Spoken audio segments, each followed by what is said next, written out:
आज एक नया कॉन्सेप्ट स्टार्ट करते हैं बच्चों। आव्यूह पर प्रारंभिक संक्रिया या आव्यूह का प्रारंभिक रूपांतरण।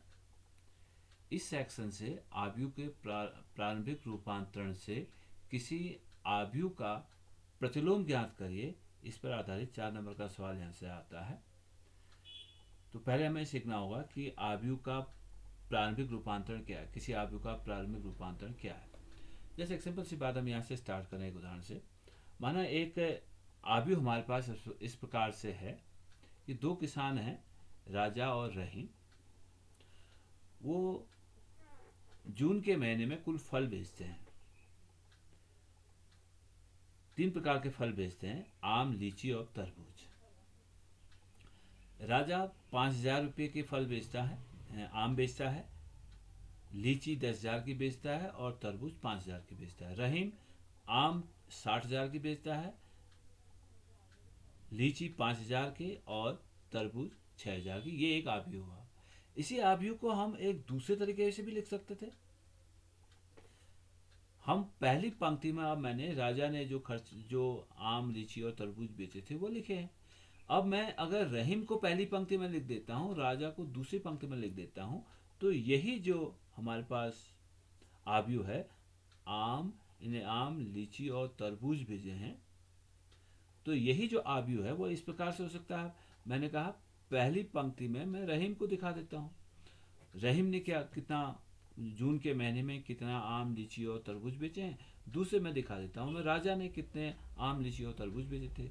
तो पहली पंक्ति में हो जाएगा 60,000, क्योंकि इसने 60,000 के आम बेचे थे, 5,000 के इसने लीची बेचे थे और 6,000 के इसने तरबूज बेचे थे। राजा ने 50,000 के आम बेचे थे, 10,000 की लीची बेची थी और 6,000 की इसने तरबूज बेची थी। 5,000 की इसने तरबूज बेची थी, 5,000 की तो इसने तरबूज बेची थी। अब ये जो दो आव्यूह हैं, पहला आव्यूह ए और आव्यूह बी, दोनों अलग अलग आव्यूह हो गए क्योंकि दोनों में पंक्तियां बदल गई हैं। तो इसी प्रकार से अगर उनकी पंक्तियों को आपस में बदल देते हैं या इस प्रकार से हम दूसरा आव्यूह प्राप्त करते हैं, तो ये कहलाता है आव्यूह पर प्रारंभिक संक्रिया या आव्यूह का प्रारंभिक रूपांतरण। तो ये किसी पंक्ति के आधार पर, अगर मैं पंक्ति के आधार पर लेता हूं, तो 3 प्रकार का ये रूपांतरण होता है और 3 प्रकार का ये स्तंभों में होता है। कुल प्रारंभिक रूपांतरण किसी आव्यूह पर 6 प्रकार के होते हैं। मैं एक एक प्रकार के करता हूँ, यानी 3 अगर हम पंक्तियों में सीख गए तो 3 उसी प्रकार के स्तंभों में होंगे। पहला रूपांतरण इस प्रकार से होता है कि जैसे हमने अभी यहाँ किया, हम किन्हीं दो पंक्तियों को आपस में अदला बदली कर देते हैं। यानी पंक्ति आर आई पंक्ति गोज टू आर जे पंक्ति और आर जे पंक्ति गोज टू आर आई पंक्ति, यानी दो पंक्तियों की आपस में हम अदला बदली कर देते हैं। जैसे मैंने यहाँ पर मान लिया R1 गोज टू R2 और R2 गोज टू R1। इस प्रकार से हम दोनों तरफ से तीर का निशान लगा के इसको दिखाएंगे। तो ये जो नया आव्यूह मुझे मिलेगा, इस आव्यूह के संदर्भ में मैंने दोनों पंक्तियों को आपस में बदल दिया।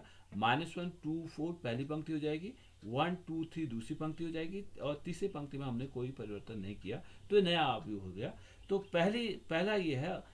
पहला रूपांतरण ये है आव्यूह में, हम उनकी किन्हीं दो पंक्तियों को आपस में अदला बदली कर देते हैं, तो एक प्रकार का रूपांतरण ये है।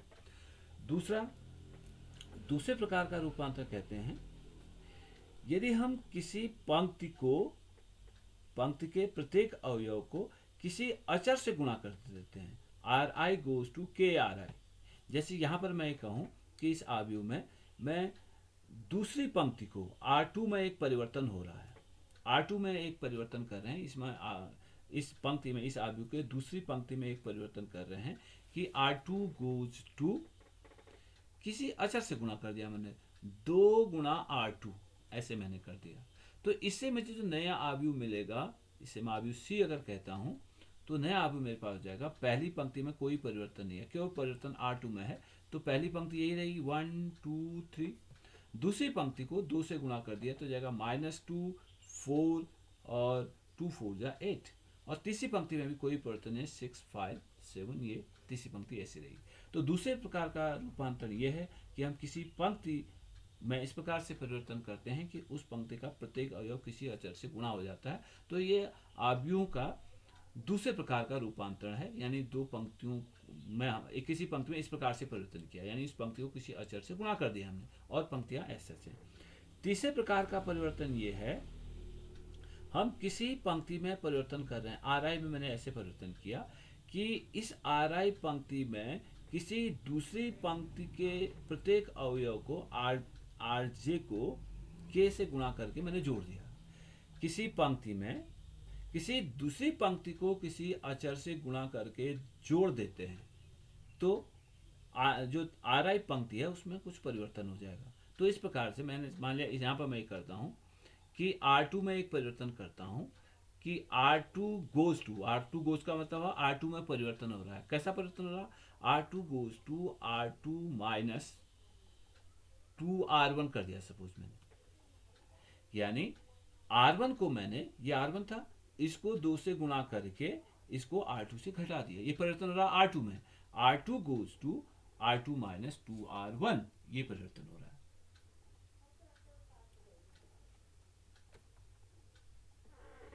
तो ये नया आव्यूह जो मेरे पास, मान लिया मैं इसको डी आव्यूह कह देता हूँ, तो ये डी आव्यूह कैसे हो जाएगा कि R2 में परिवर्तन हो रहा तो R1 जैसे था वैसे रहेगा, 1 2 3, ये पंक्ति ऐसे रहेगी।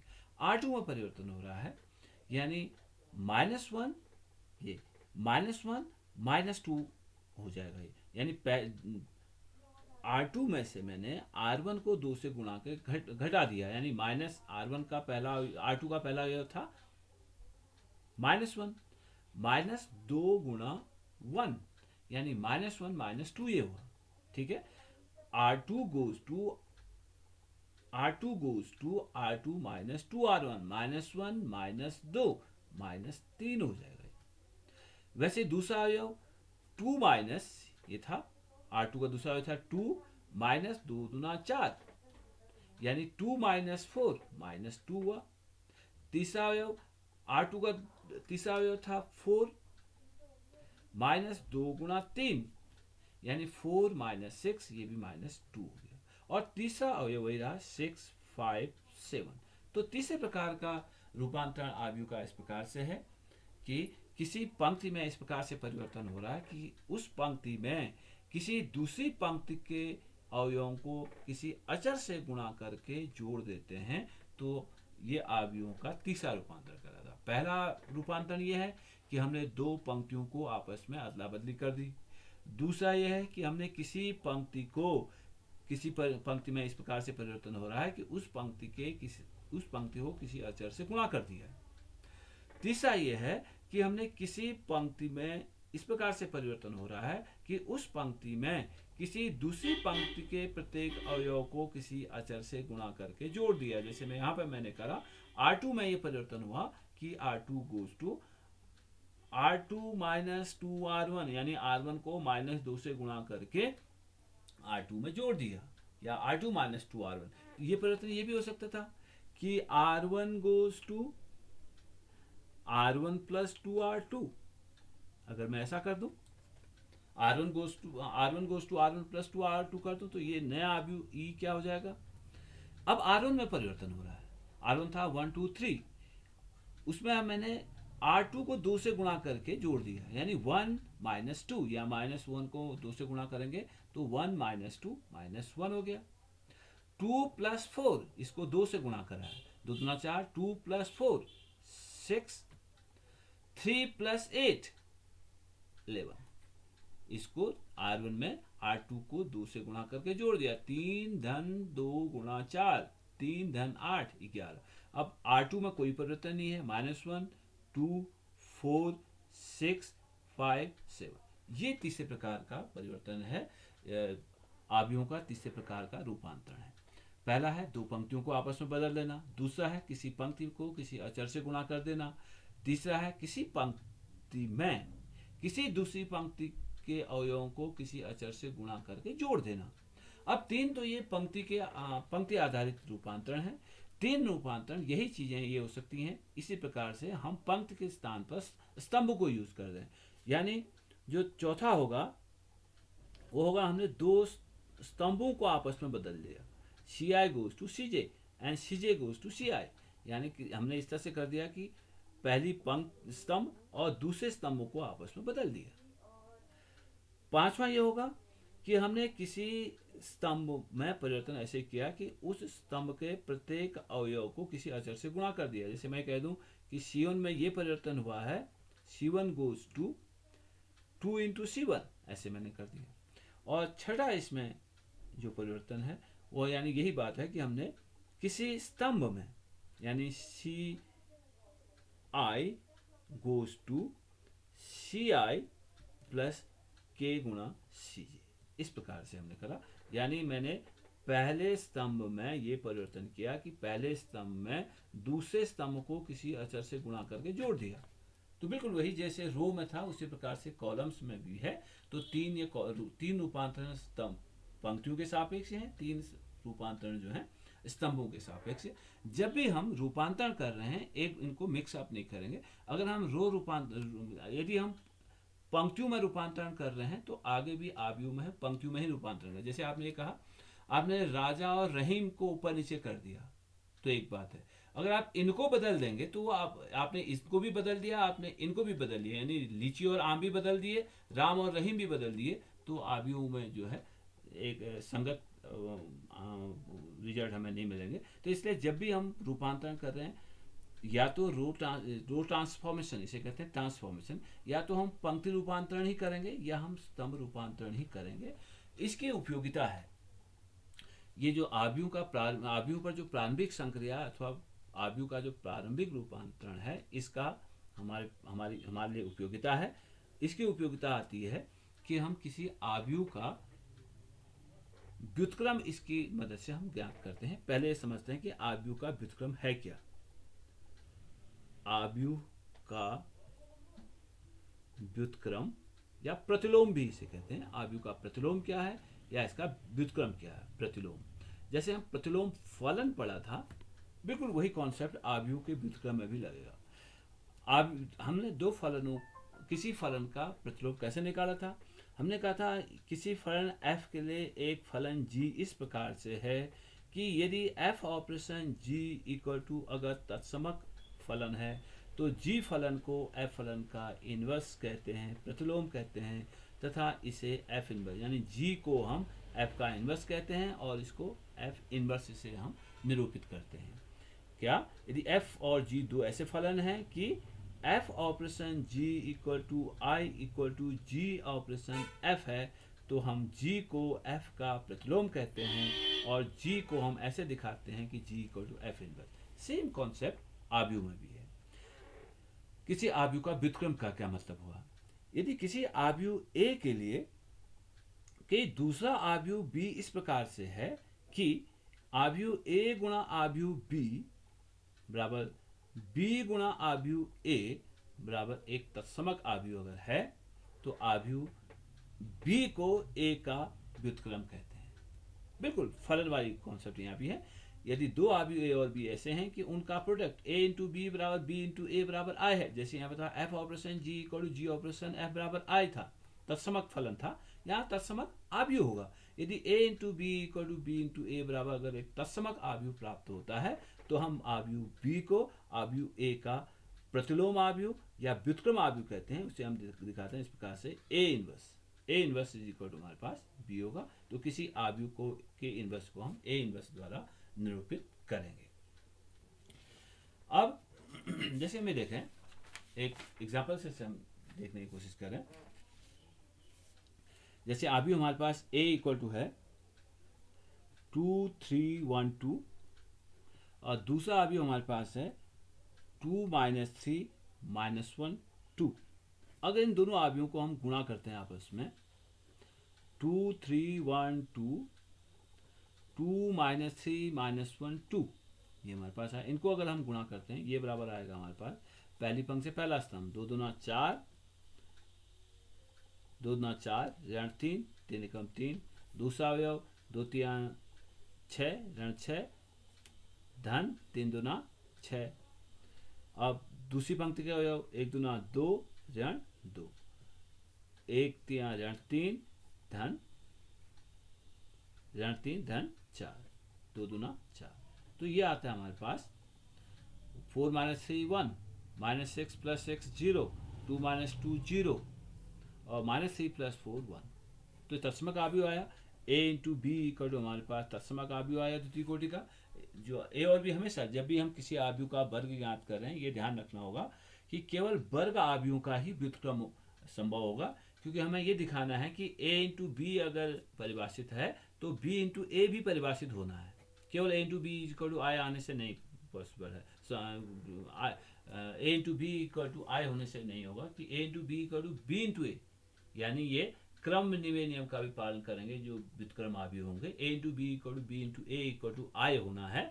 तो ये तभी संभव है जब ए और बी का दोनों की कोटियां समान हो और दोनों वर्ग आव्यूह हों।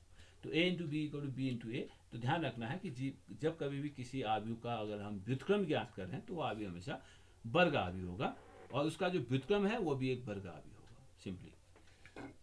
तो ये व्युत्क्रम होने का कॉन्सेप्ट है, दो आव्यूह आपस में व्युत्क्रम। यहाँ पर दिख रहा है आपको ए इंटू बी इक्वल तत्समक आव्यूह आया, इसका मतलब हुआ ए इनवर्स जो आव्यूह होगा वो बी आव्यूह के बराबर होगा, यानी ए इनवर्स यहाँ पर जाएगा 2 माइनस 3 माइनस 1 2, ये ए इनवर्स होगी। ये कॉन्सेप्ट है। तो अब किसी आव्यूह का व्युत्क्रम निकालने के लिए तो इसी दो चीज़ों का हम यहाँ पर कॉन्सेप्ट यूज करेंगे। एक तो व्युत्क्रम का कॉन्सेप्ट क्या है, व्युत्क्रम किसे कहते हैं। दूसरी बात, रूपांतरण का उपयोग करके हम किसी आव्यूह का व्युत्क्रम ज्ञात करते हैं। हमें जानते हैं कि किसी आव्यूह ए बराबर होता है आई इंटू ए, यानी किसी आव्यूह को अगर तत्समक आव्यूह से गुणा कर देते हैं तो आव्यूह में कोई परिवर्तन नहीं आता, ए इक्वल टू आई ए आता है। अब हम ये करेंगे कि रूपांतरण विधि से, प्रारंभिक रूपांतरण विधि से हम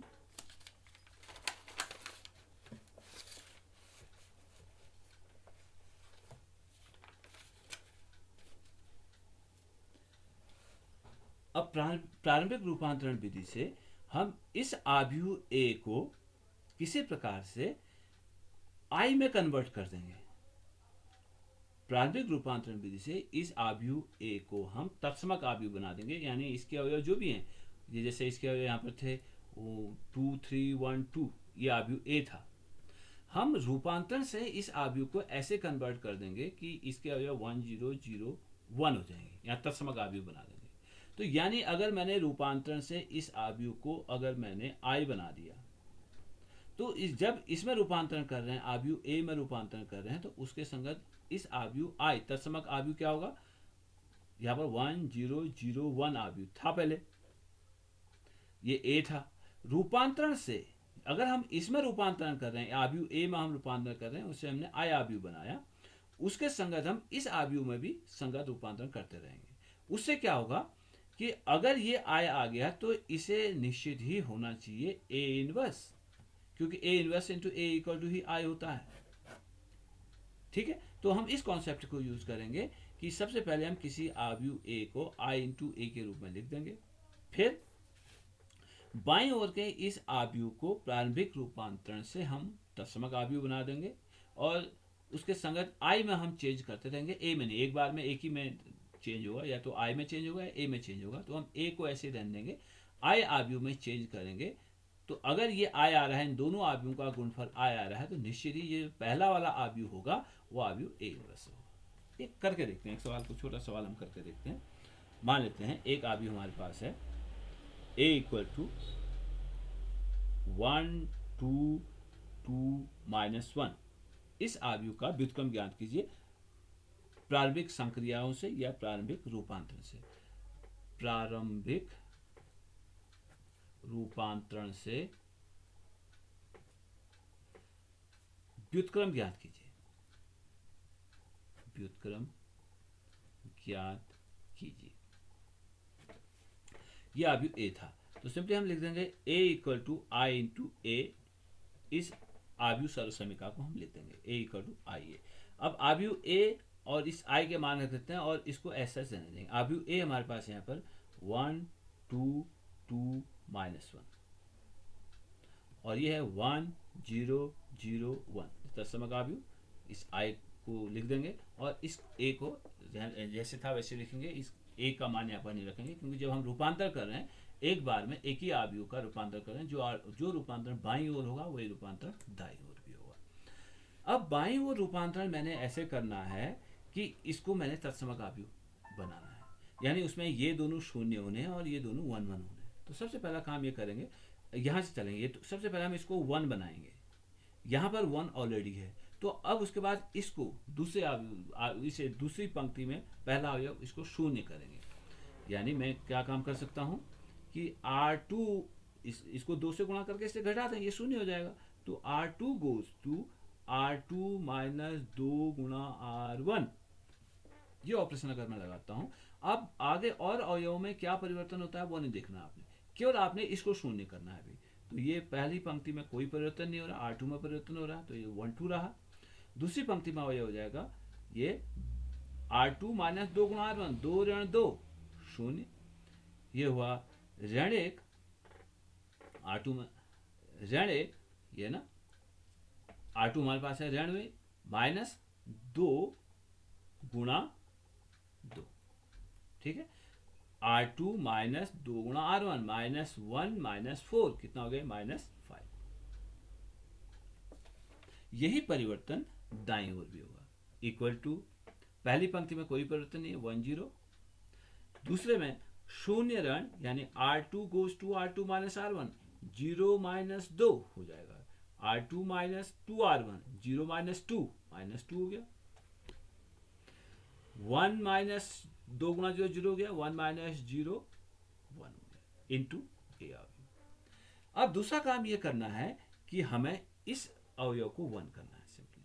तो यहाँ पर जो भी अचर आ रहा है उसे इस पूरी पंक्ति को भाग कर दीजिए, इस पूरी पंक्ति को -5 से भाग कर दीजिए। यहाँ पर -5 आ रहा है और उसमें जो भी अवयव यहाँ पर आ रहा है उससे पूरी पंक्ति को भाग कर दीजिए।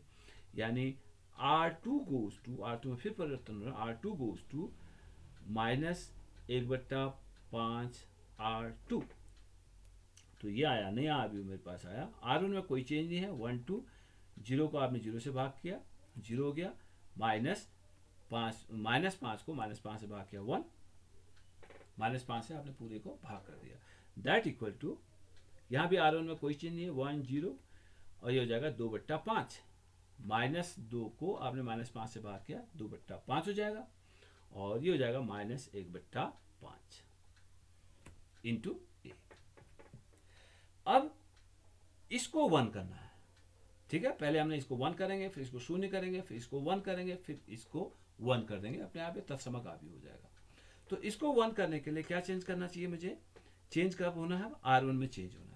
देखिए अब यहाँ पर अगर शून्य हो गया, आप R1 में कोई भी चेंज करेंगे ये नहीं बदलेगा, क्योंकि ये हमें 1 ही रहना है। इसको अगर ये शून्य कर दिया हमने तो इसमें चेंज नहीं होगा, आप R1 में कोई भी चेंज कर लीजिए।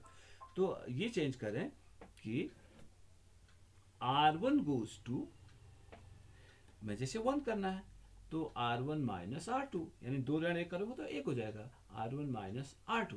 ये अगर मैं चेंज कर देता हूँ तो पहले आबी में चेंज हो गया, ये तो 1 ही रहेगा, तो ये 1 माइनस 0 1 हो गया, 2 माइनस 1 1 हो गया, R2 में सॉरी मुझे 0 करना है, ये इसे मुझे 0 करना है 1 नहीं।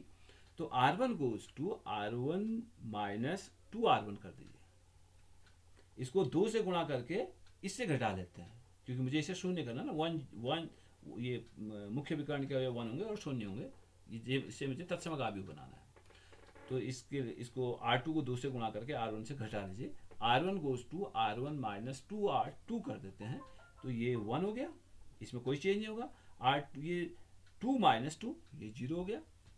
अब R2 में कोई चेंज नहीं है, 0 1, वही चेंज है दाईं ओर भी होंगे। R1 में चेंज हो रहा है, R1 माइनस 2 R1, 1 ऋण 4/5 ऐसे हो जाएगा, 1 ऋण इसको 2 से गुणा किया हमने 4/5, यानी 5 ऋण, ये हो गया आपके पास 5 ऋण 4 1/5, ठीक हो गया 1/5। और इसमें चेंज हो जाएंगे 0 माइनस 2/5, ये तो ये भी जाएगा 2/5 हो जाएगा, ये 2/5 हो जाएगा। और R2 में कोई चेंज नहीं है, 2/5 ऋण 1/5, ऋण 1/5 और a।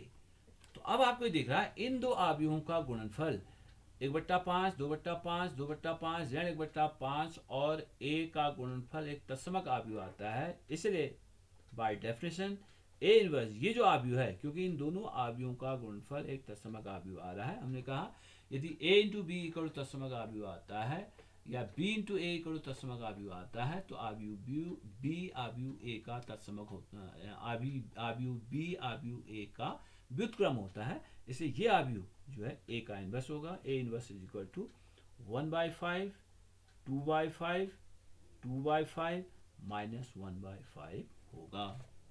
ये प्रारंभिक रूपांतरण से व्युत्क्रम निकालने का ये तरीका है।